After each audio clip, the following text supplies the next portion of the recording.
전주시는 그간 드론 축구 산업을 육성하기 위해 100억 원이 넘는 돈을 들여왔습니다.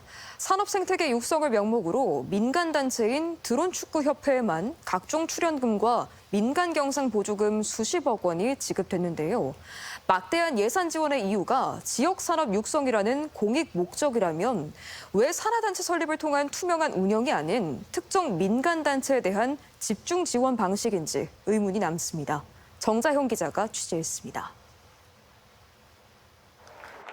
지난 2020년부터 3년간 드론축구 산업 성장을 명목으로 글로벌 드론축구 육성 사업을 진행했던 전주시. 드론축구 종주도시임을 내세우며 상설 경기장 설립과 함께 각종 대회를 유치해 왔습니다.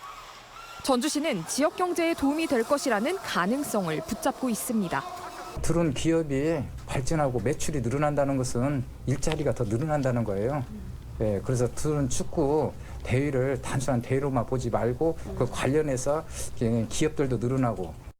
이처럼 인프라 구축에 이미 막대한 예산이 투입됐지만 전주시는 드론 축구 전반을 직접 운영하는 대신 민간단체인 대한드론축구협회에 10수억 원 상당의 각종 지원금을 몰아줬습니다.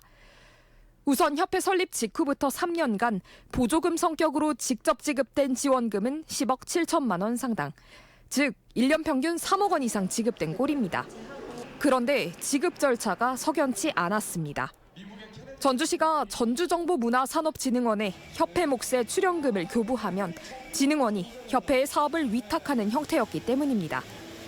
지자체가 민간단체에게 직접적인 지원을 하기 어려우니 사실상 편법으로 전주시 출연기관을 이용해 예산을 지원했다는 의심을 사는 이유입니다. 당장 시의회에서도 문제 제기가 이어집니다. 전주시의 보조금을 우회적으로 지급해 협회 직원들의 인건비 등을 챙겨줬다며 직무유기 성격이 있다는 겁니다. 유독 특정 민간단체를 우대하는 행정은 여기서 그치지 않았습니다. 국제행사 참가 비용 대부분 역시 별도로 지자체 주머니에서 나갔습니다.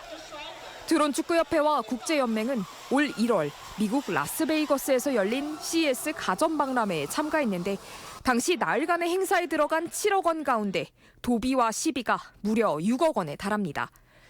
정작 협회와 연맹은 1억 원만 자부담했습니다. 드론축구 홍보와 드론축구공 수출 상담, 그리고 연맹 가입 협의 등 대부분 협회와 연맹의 사무였지만 어찌된 일인지 경비는 거의 다 혈세로 충당한 겁니다. 더욱이 오는 9월에도 독일 베를린의 한 국제 가전박람회에 참가한다며 또다시 예산 6억 원을 지원하려 했는데 그나마 의회가 나서 제동을 걸었습니다. 거의 모든 비용을 지자체가 부담하지만 이익을 보는 것은 민간이라는 이유입니다.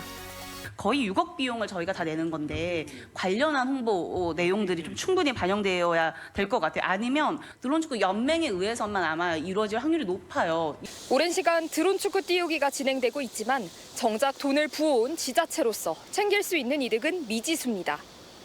현재로서 드론축구와 관련해 수익 구조가 형성된 것은 캠틱종합기술원이 제작한 드론축구공이 사실상 유일합니다.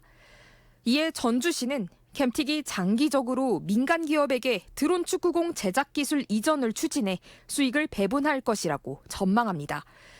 하지만 구체적인 계획이나 계약이 있는 것도 아닌 막연하고 추상적인 기대에 가깝습니다. 캠틱을 비롯해 7개에 불과한 관련 업체가 협업을 하는 만큼 수익은 분배되겠지만 주도권은 결국 캠틱이 쥐고 있는 만큼 수익이 집중될 수밖에 없는 구조이기 때문입니다. 캠틱이 벌어서 캠틱이 어쩌고 좋게 살기로 이렇게 막아버리고 하는 이유가 이익을 그러니까 당연히 캠틱이 필요를 하죠. 더구나 드론축구협회는 자신들이 보유한 시설물을 임대해주고 그 대금을 간부 개인 통장으로 받아 비자금을 조성했다는 의혹이 제기된 바도 있습니다. 신기루 같은 낙수효과를 기대하며 막대한 세금을 부어 드론축구 산업을 키워온 전주시. 이미 100억대, 드론축구 월드컵 등 앞으로도 수백억대 예산 투입이 불가피한 상황에서 공단 등 산하단체 설립 운영이 아닌 특정 민간단체 지원 방식을 놓고 논란이 불가피할 전망입니다. MBC 뉴스 정자영입니다.